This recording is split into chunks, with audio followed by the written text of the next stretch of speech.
Welcome to the Punk CX podcast. My name is Adrian Swinscoe. I'm an advisor, author, and general explorer of the service and experience space. My guests tend to have just released some interesting research. They run a company that has some interesting tech in the service and experience space. They are part of an organization that is doing some cool stuff, or they run their own business doing interesting things for both their customers and or their employees. That's enough from me. Let's get into the interview.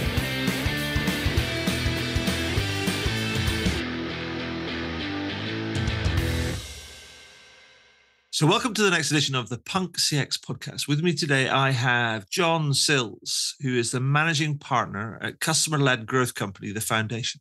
Hey, John, how are you doing?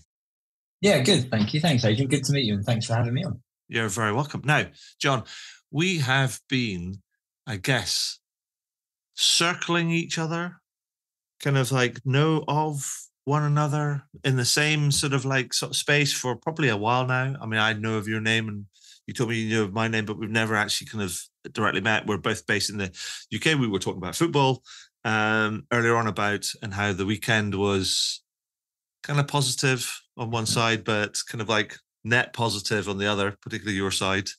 Yeah. But anyway, it's good to meet you. And I wondered if you could, for the benefit of our listeners and the people that read the highlights and things, introduce yourself and the work that you do, just so we get a flavor of who you are. Yeah, definitely will do. Thanks, Adrian. You're right. As an Arsenal fan, that feels like that's most of the work I do at the moment in terms of the amount of emotional effort it seems to take up. And you're right. Yeah, we have kind of been circling, I suppose, for quite a while. So I'm John, as you say, I'm managing partner at an organisation called The Foundation, and we're an independent consultancy. We help organisations that want to grow through being more customer-led. We talk about being customer pioneers, actually. But I've been doing this for 9 years. Before that, I was at HSBC for 12 years. A whole load of roles. I started off frontline, running branches. I was a branch manager during the financial crisis, which was terrifying and fascinating in equal measure. Did various bits of work for HSBC at head office, and then was global head of customer experience there for a while. And then I think, in the 8 years since then, I kind of thought, well, this actually sounds quite fun to do across other industries. And I think that's where I start to kind of get to know people like you in a way, because we're writing articles and sharing similar thoughts and trying to fight the good fight, but don't always get the opportunity to actually work together because we're often in slightly different places. So yeah, that's who I am and what I do. Awesome. Now, as is normally the, it's almost like a rite of passage when you're in this kind of space, is people decide that they're going to try and gather their thoughts and advocate for a particular kind of point of view. And as we kind of encourage people to, I guess, do better work, drive better outcomes and things. And I know that you recently released a new book. It's called The Human Experience, which I like anyway, because it's like, we're all humans in the end. And it encompasses both customers and employees and stakeholders and all these different things. Anyway, but the full title is The Human Experience, How to Make Life Better for Your Customers and Create a More Successful Organization. So, John, can you tell me about it. Tell me how it came about. What's the main thesis? Who's the book for? And who's it not for, too? Yeah, really, I like the second part of that question. I think the book there was a couple. I mean, everyone has their own stories about where these books come from. I've been writing articles for a while, but without necessarily a theme that was tying them together. And I was, this was a few years ago, I was sat on a train with my son, but it was we were on holidays, but it was one of those old steam trains. We were doing like an old steam train ride, and it had lovely soft chairs and oak panel tables and a friendly guard coming down checking your ticket. And my son, he was I think 4 or 5 at the time, and he said, "Oh, Dad, is this what your train's like when you go into London to work?" And I kind of laughed and thought, no, it's nothing. It's absolutely nothing like it. And there was just this moment that it just got me thinking about how it's interesting that over the past 20 years, we've done so much, and organizations have done so much to kind of improve the functional customer experience. You can do more things in more ways, more quickly than ever before. You've got apps on your phones and websites, and there's so much that can be done better. But somehow, I think people are feeling worse. And I think it's because organizations, whilst perfecting that functional experience, have forgotten that emotional human experience in their rush to cut costs and make things more efficient. And when I had that thought, I thought, oh yeah, that's the theme. I think that's the thing that I want to write about, to bring together these various points of view on customer experience. That ultimately, this has meant that organizations are now kind of full of humans, but they're just not allowed to act in a human way. To your point before, you've got colleagues that are in these organizations that are real people, that know how to be empathetic, that know what common sense looks like. But yet when you step into that office or you open your laptop for that morning, that kind of all seems to disappear and it becomes quite process driven and procedural. So I'd like to think the book is primarily for leaders in organizations that have the ability to make things better for customers. So CEOs and CMOs and heads of insight and heads of customer experiences as well. A tempting answer is to say it's probably not for people that just believe organizations have to, rip customers off, for example, to try and build a big organization. But actually, I'd like to think if they do read it, it might help them change their mind. Because I do think there's a social angle to this, that ultimately organizations should be there to make life better for people. And if you're making people stay on the phone for 45 minutes on hold, that's just making people's lives a little bit worse, actually. Yeah. So I think that's where the tension is there. Okay. So, I mean, to give people a flavor of the book, I mean, because I always like to kind of come in to have people on the podcast and talk about some of the books and the ideas and everything. But I also don't kind of want to kind of like, let's go soup to nuts through the book, because ultimately you want people to buy the books, preferably in bulk if they're big companies, so they can send it around and it becomes the new gospel type of thing. Exactly right. That'd be great. All of that. All of that. I wish it was that simple. But so I'd like to ask you a couple of questions to give people a bit of a flavor of the book, but also just some of the things that stood out for me while I was kind of going through the book. And the first thing I want to ask you about is that you talk about three myths that get in the way of injecting more humanity into sort of experience. And, I love a bit of myth busting. So can you tell me a little bit more about these three myths? Yeah, it was interesting actually. So going back to your question before, I've almost written the book back to front, because I started with this view of actually what does an organization look like that's really trying to create a human experience. And then near the end, I kind of got to this point of realizing what the thing that they're really struggling with is a lot of these organizations believe in two or three things that I just don't think are true, and it just gets in the way. Right. So one of them, for example, is customer loyalty. And, this belief that customers are loyal. And, you hear this a lot in organizations. We need to build customer loyalty and thank you for your loyalty and keep me loyal. But I just don't think it's true. I think people are loyal to very few things in their life. They're loyal to friends and family and maybe football teams, as we might both attest. You stick with them through thick and thin. But actually, I don't think customers are really loyal to organizations. I think for most people, if you ask them to think of an organization that they might think they're loyal to or be told they're loyal to, and then you say, well, if that organization tripled its price overnight and the quality reduced by a third, would you still go there? And most people will probably say, well, no, because what it's about is and I'm sorry, the kind of the people that are kind of like, you say most people, I'm like, anybody who would stick around for kind of a price hike and a certain quality, you're like going, you're mad.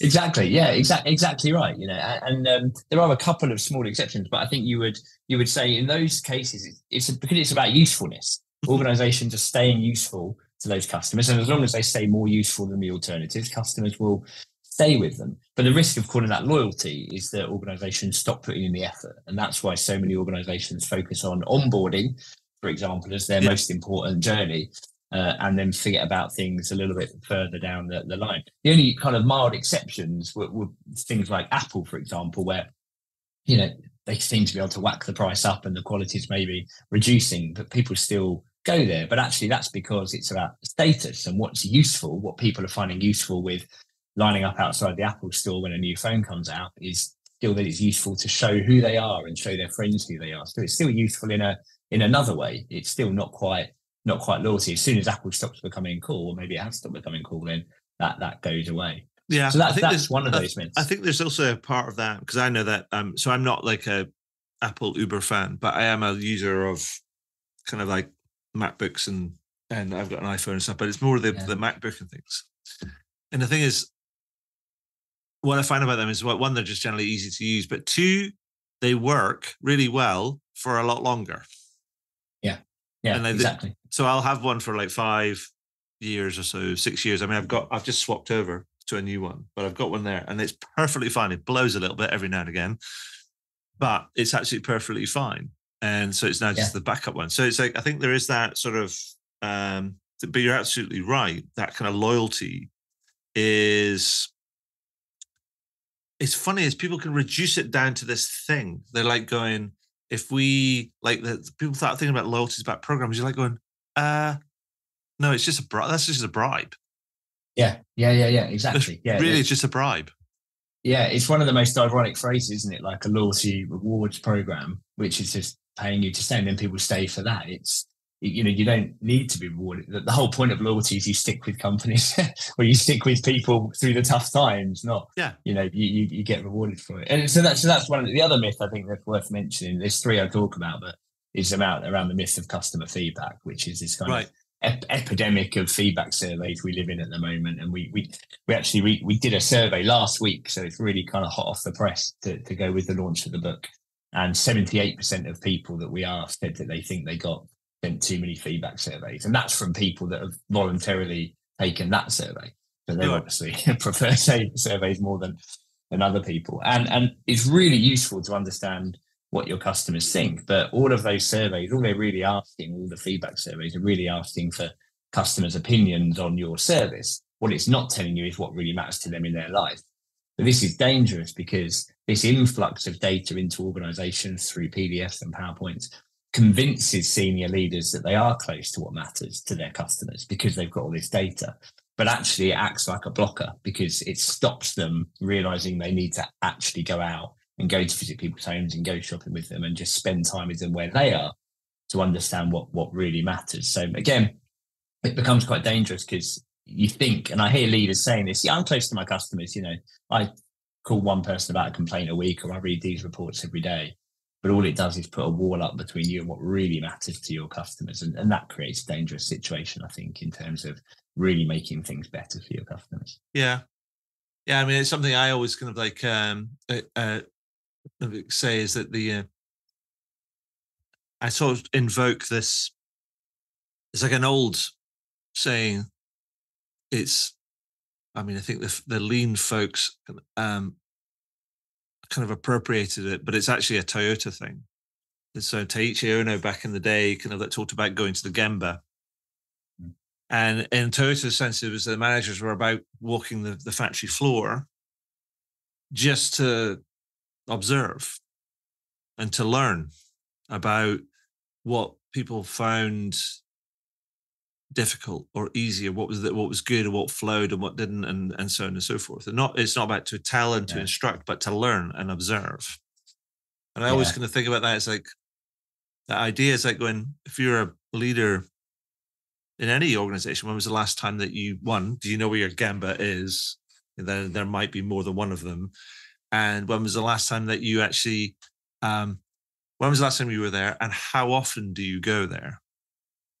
Yeah, exactly right. Exactly. I mean, in the book, one of the people I interviewed was a guy called Alan Riley that used to be head of customer experience at Chiltern Railways.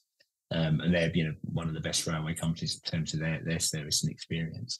And he said a really interesting thing. He said, I always found that the more formal the forum, the less I would learn.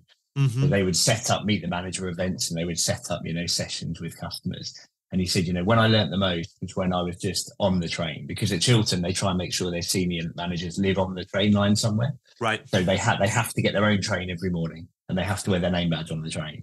Right. He said, that's when I learned, and that's when I heard, when I was just there on the train with my team or with customers and seeing and feeling and experiencing what was happening, walking through the station, seeing the challenges, not let's get 20 people that have volunteered into a room and just ask them some set questions. Yeah. Similarly, John Roberts at AO.com said the same. He talked about walkabout management and about that importance of just spending time with the team, with the delivery drivers, and from that, he came up with this really simple idea that every morning they put a bottle of water in the vans for the drivers. So when their drivers turn up to work, the van is all ready for them to go and have a good day rather than them having to bring their own food and drink with them. And really small things, but it starts to give that feeling to your colleagues that then make it easier for them to give that experience to your customers. Awesome. I thought there's somebody I kind of spoke to a few episodes ago. She won the CX Leader of the Year, the My Customer CX Leader of the Year, Manisha Busal, and she talks that she works at JDID, which is a massive e-commerce player in Indonesia. Their Indonesian branch of the bigger Chinese operation, and she was talking about going and doing all of this sort of sitting with people, listening to calls, answering calls, even going down to the warehouse and going on delivery runs with kind of drivers and stuff. And she's like, that's what it takes. Exactly. If you don't do that, you don't know. You only ever get a kind of filtered, aggregated perception. Yeah. And you just have to be there. And the thing I kind of found that I've kind of used to characterize kind of this, I says, this is almost a 3-level thing. I said data informs people, stories move people, but experiences compel people. Yeah, exactly right. And the thing is, you have to almost like, here's a question: leaders, where are you at? Are you at the data level, the story level, or the experience level? Yeah, exactly. I love that. It's about that. We see this a lot with our work, where it's about creating that visceral connection with people to kind of get over the inconvenient truth, really. We find a lot with data, and I'm sure you find this, that if you present the data to a senior team and it's not quite what they want to hear, they'd rather question the methodology. Of course. Accept the inconvenient truth, Whereas if you're there and we did this one for the CEO of one of the supermarkets, we got them to go around their store with an 80-year-old widow, and it was up in Grimsby, they just redesigned their whole store. I'm really proud of it. And this 80-year-old widow spent 2 hours taking the CEO around and laying into him and telling him everything she didn't like about the height of the fish counter and this and that and that. And the thing is, what she was saying wasn't necessarily statistically significant. It wasn't true for everybody, but it was true for her. Mm-hmm. And that gave him the kind of conviction needed, as you say, to get into action and do something about some of this. Otherwise, that person's story just gets lost in statistics, and it just becomes, well, on average, people like it, so it's fine. It is that conviction. I completely agree. Awesome. So the other thing you can go on to in the book is that you articulate sort of 7 behaviors and there's 5 enablers that help the companies and brands deliver a more human experience. Now, I don't want you to go through all 7 behaviors and all 5 enablers, because we'll be here till tomorrow lunchtime, I believe. So I just kind of wanted to give me a flavor of what do you mean by these behaviors and enablers and things, and give me a sense of maybe a couple of examples of them, and so people get a sense of what you're talking about can hear, if that's all right. Yeah, absolutely. I mean, I was quite keen to create a book that wasn't just a framework, that wasn't like, here's the exhaustive, list of things. I don't think it's quite that simple, but I do think there are the behaviors are kind of the traits, if you like, the things that the customer would experience an organization being like, that are a human way. And I talk about being, accessible and being responsible and being respectable, respecting your customer's time.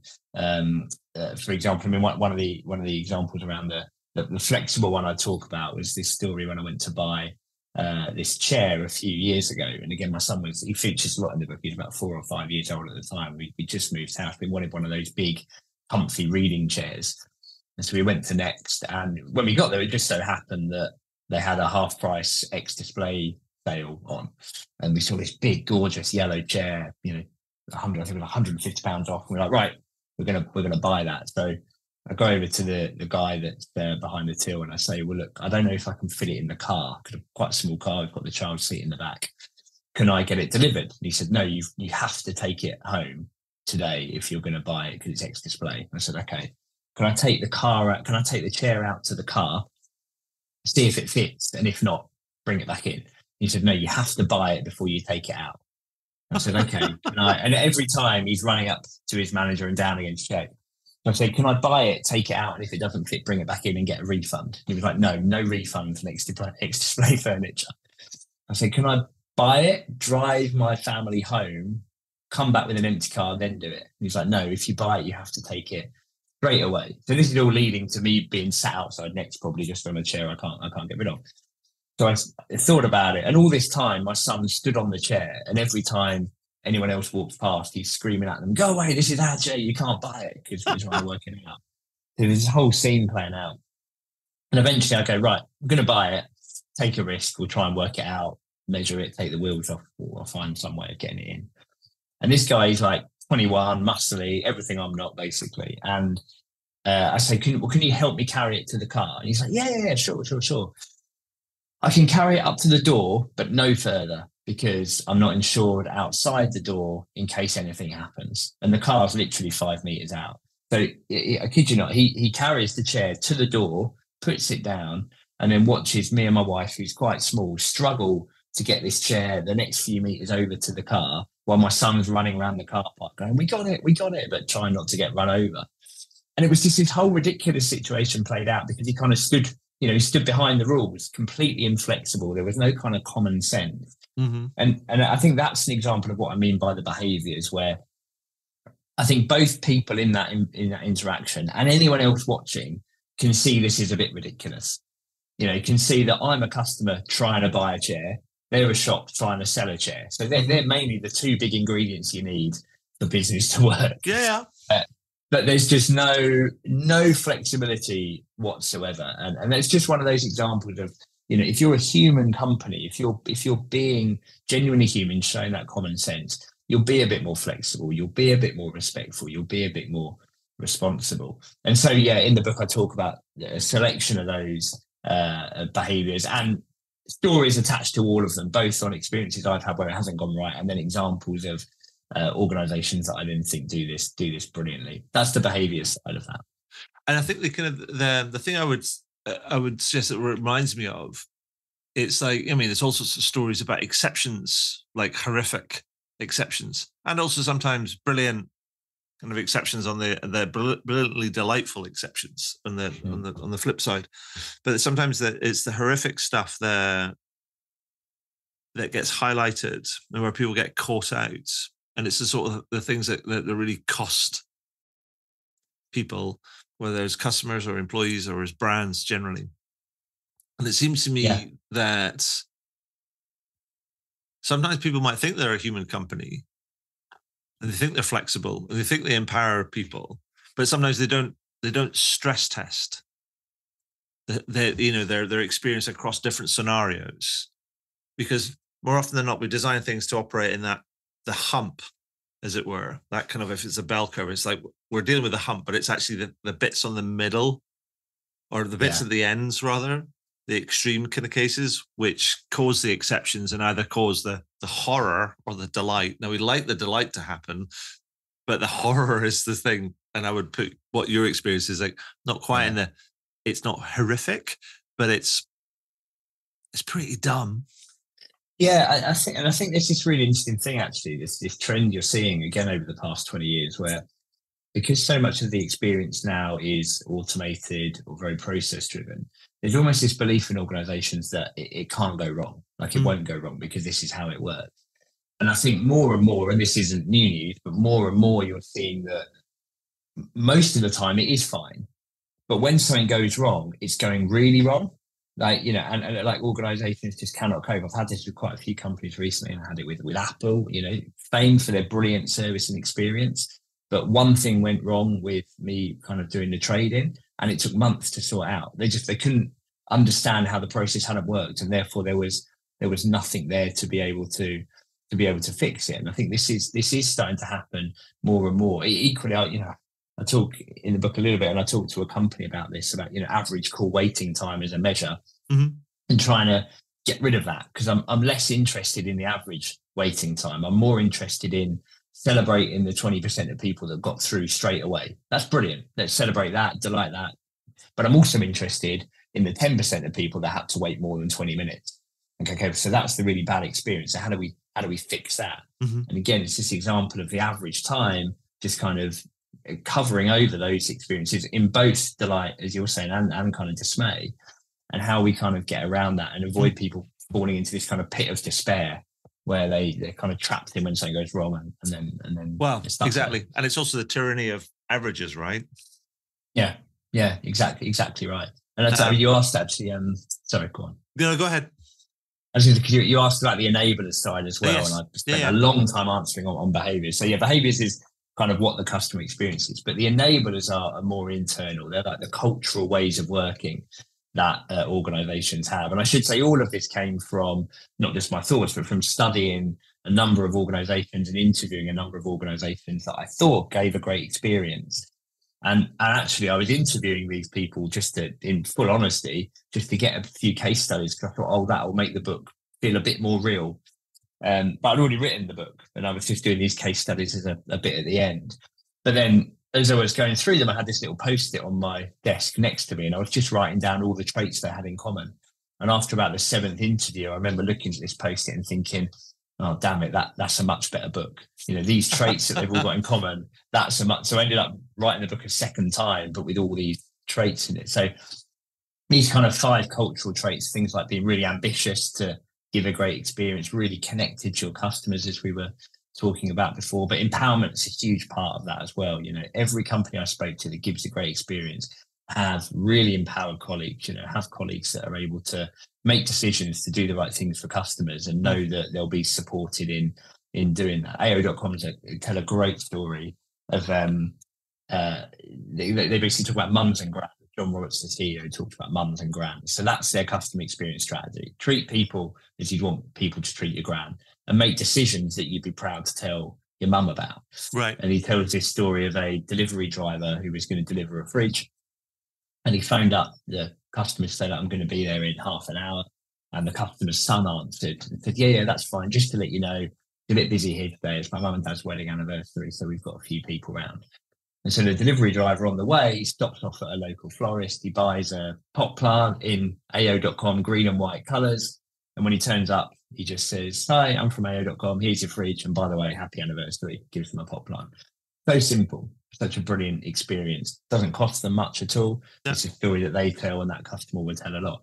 But it's only possible because that driver not only knows they've got the empowerment and the ability and the support to do that, but also is, goes home that night and goes, yeah, I'd be proud to tell my mum that. And that's what I want someone to do for my gran as well. Yeah. So yeah, that's what these enablers are. They're more the ways of working that the organization have that essentially mean you get to a point you don't need a CX strategy, because your whole organization is just working in that customer-led way anyway. Yeah.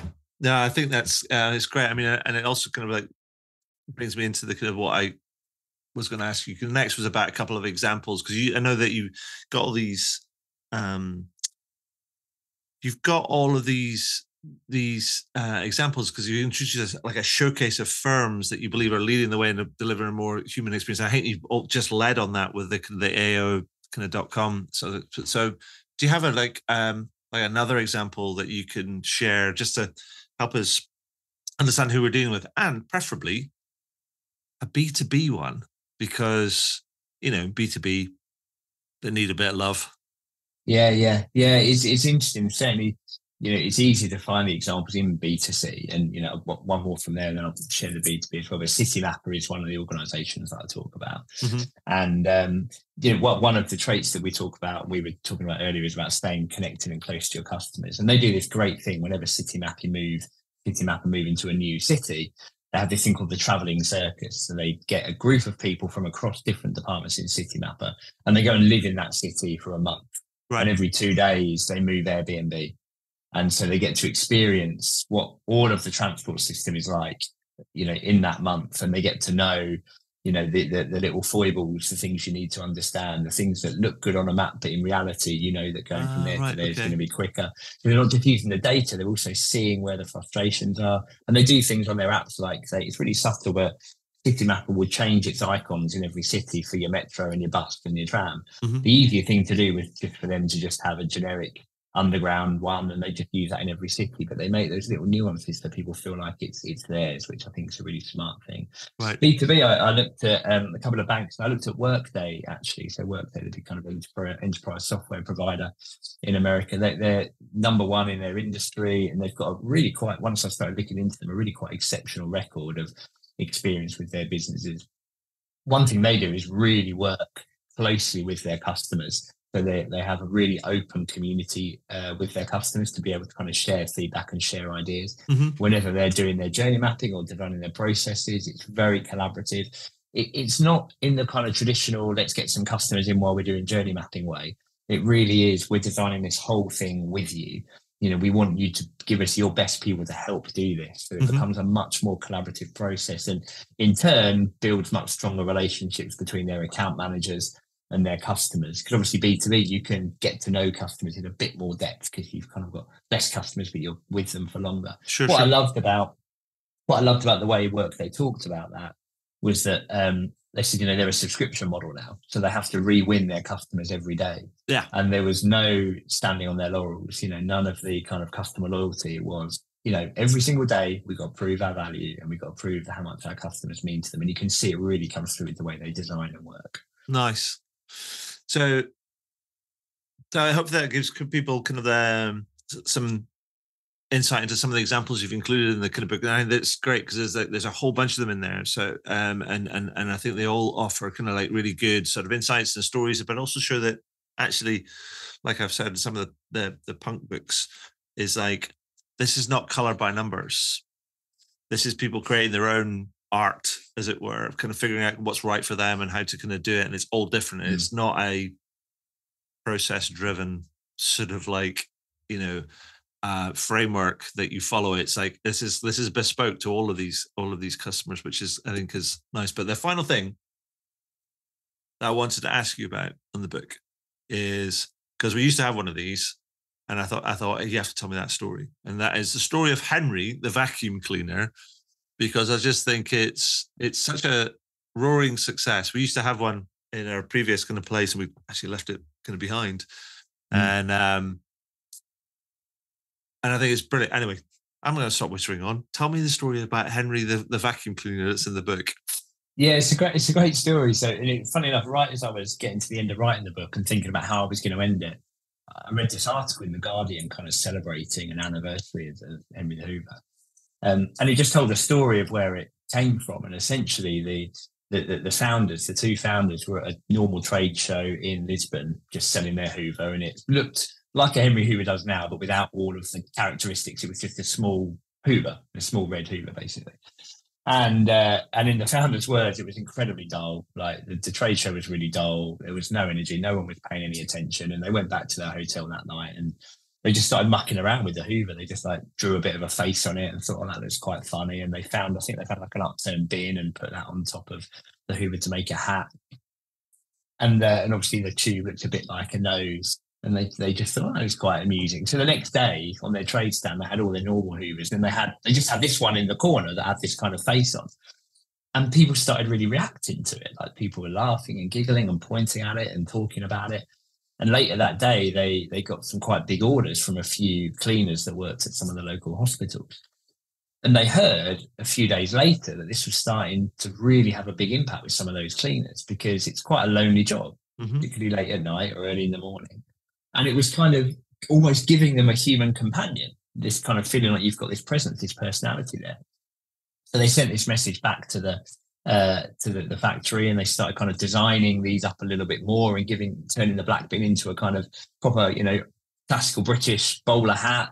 Gave it a kind of a proper name of Henry and started to make this personality. And they started going to trade shows with Henry like that, and it just took off. It just flew.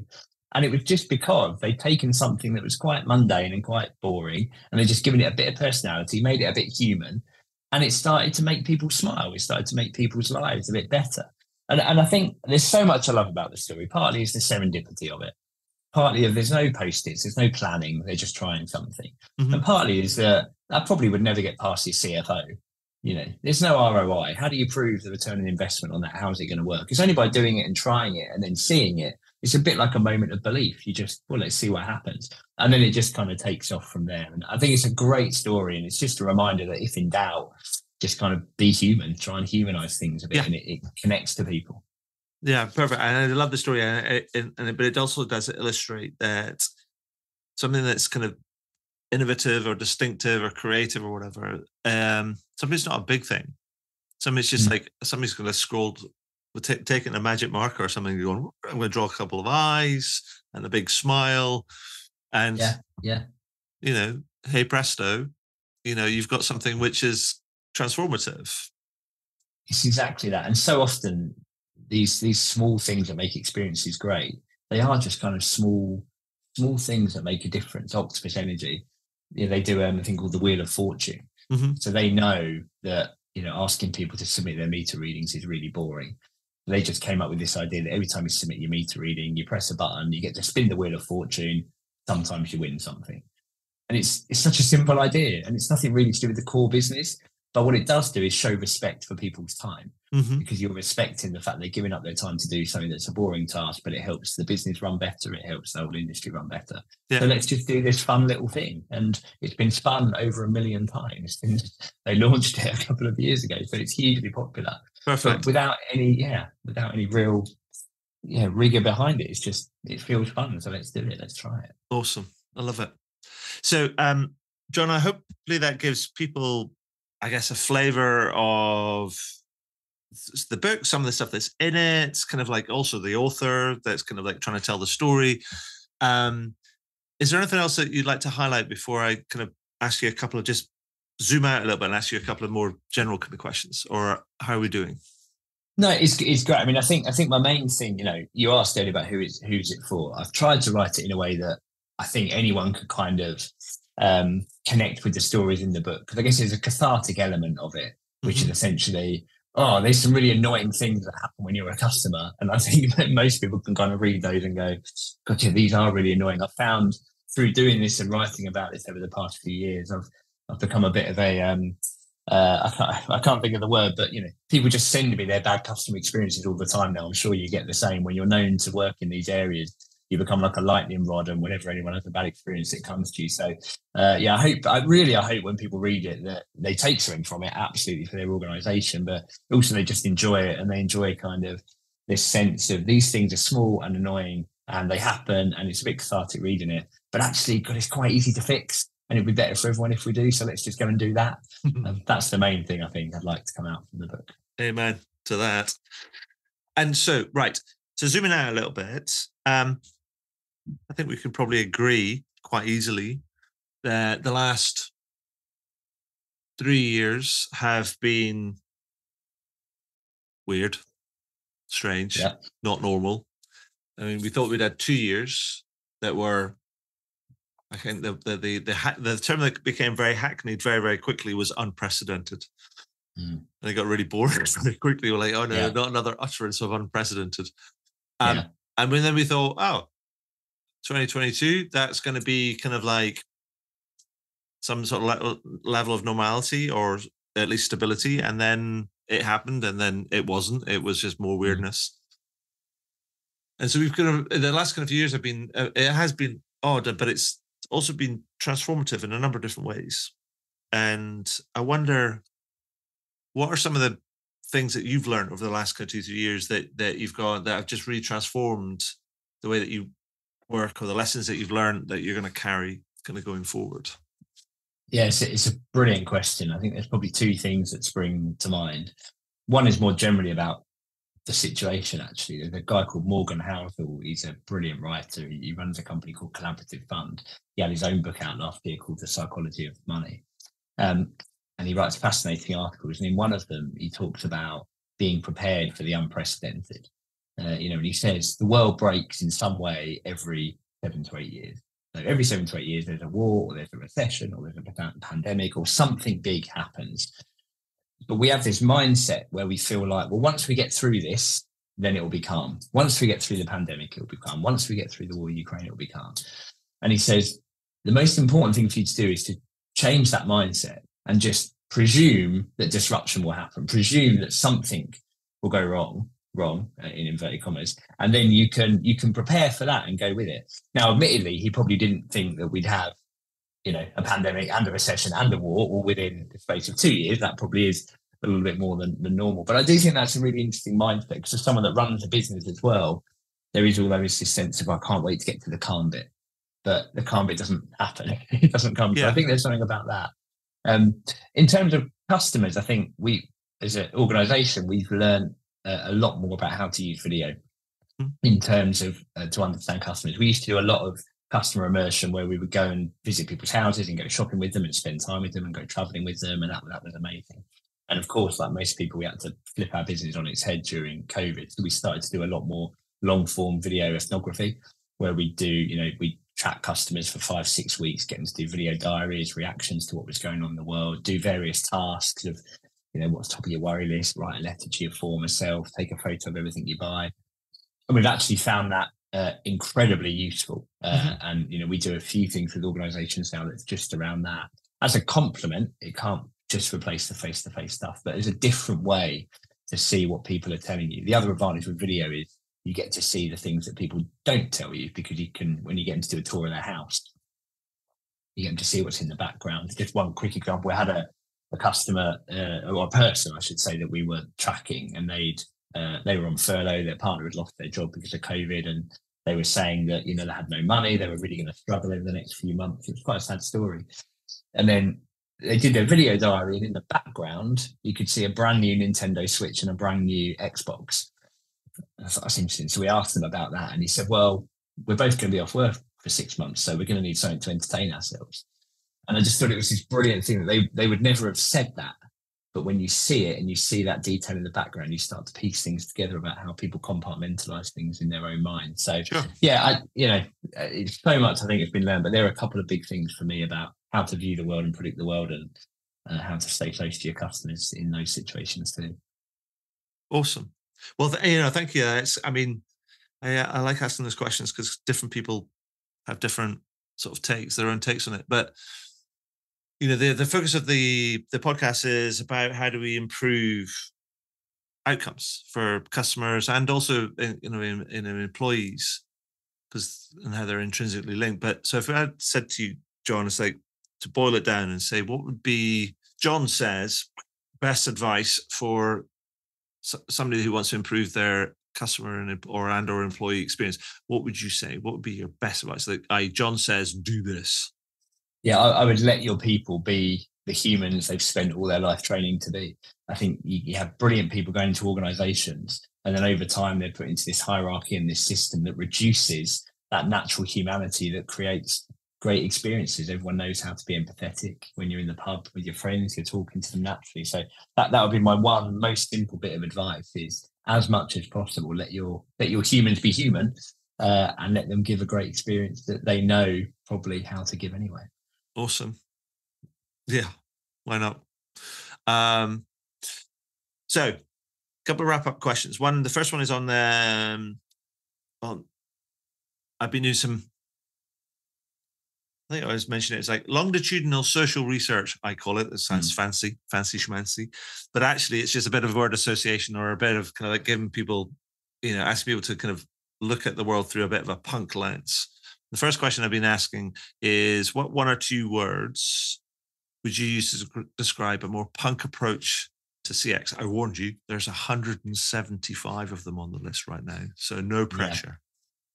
Yeah, for me, it's about making noise, keep making noise, because I think there's a real risk that CX becomes kind of, as more people get into it, becomes more quiet, more status quo. We all sign up to the same frameworks and the same tick box way of doing customer experience. But I think you need to fight on behalf of customers. I think there's some social injustice in part of this as well. If you're rich enough, you can get a better experience, or the right people to contact if something goes wrong. I think we need to keep making noise and keep fighting on behalf of people that need it. Right on. And I can safely say, not on the list. You're in. Great. That was the aim. There you go. And so the second one is related to the Punk XL book. So the experienced leadership. What company or brand do you think is an experienced leader, and why? Yeah, I love Octopus Energy. They're my number one company at the moment. I think they're taking on an old industry that believed it was set in its ways, that had these kind of 5 or 6 companies at the start. They're upsetting people as they go, but they're doing brilliant things for customers. They're creating brilliant digital experiences, fantastic functional experiences, but keeping that humanity even as they grow. They're the company that if you phone them up and you're on hold to them, they play a song that was number 1 when you were 14 years of age, because they know that was the age you connect with music. And that idea came from the thing they call Friday night dinner, where they just get all their team on the phone and say, what have you heard this week? And someone said, well, customers said they hate the whole music. And someone else said, why don't we link to Spotify? And they got it done within a week. So they're a brilliantly human organization. And but I really like they're taking on an industry that people thought was dull and boring and stuck in its ways, and you couldn't do anything to improve. And now they probably give a better experience than most companies in most industries as well. So they're my top company to go Nice, for. great shout. One final thing, because we can all, I think we can agree. I find myself sometimes waking up kind of like most days having a cup of coffee and then doom scrolling, kind of like and going, oh my God, the state of the world. So recently I've been asking people at the end of this kind of podcast to tell me what is the most interesting, positive, or exciting thing that you've seen in the last week, so we can end on a good news story. It's a really great question. I really enjoyed over the weekend. My friends came down to visit, and they had two girls. One's 13, one's 9. And we were talking about the dangers of screen time beforehand and how the kids kind of might end up just looking at screens, playing with computers. And what I loved seeing was going off down to the park with them and seeing them just kind of throw off the shackles, charging around, running up trees, going in and out of woodlands and bits that they weren't meant to go into, and kind of completely dispelling all the myths that I think all of us as adults had fallen into before the weekend started about how they were going to behave. And I think it's time that we probably give I sound very old, but give the younger folk a bit more credit that they've still got that creativity and interest, and it's probably us putting our fears onto them rather than anything else. So that was a really good moment for the last few days for me. Awesome, thank you. That's a good shout. So John, that's all I have for today. And so I wanted to say, first of all, nice to meet you. Thank you for coming on the podcast. Congratulations on the book, and thank you for sharing some stories and some insights in your experience with us today. That's been awesome. Thanks so much, Hammy. It's been really, really good to meet you at last. Let's not leave it so long next time until there's another book out from one of us. But yeah, I really hope your listeners find it useful as well. And I'd love to get other people's thoughts on the book too. Awesome. Wow, what a great interview. I hope you enjoyed it. I know I did. Find out more about me and the work that I do at adrianswinscoe.com. Do leave a review on your favorite podcast platform. And if you have any comments, feedback, or questions about the podcast, then feel free to send me a message to podcast@adrianswinscoe.com. And do tune in again. Thanks very much.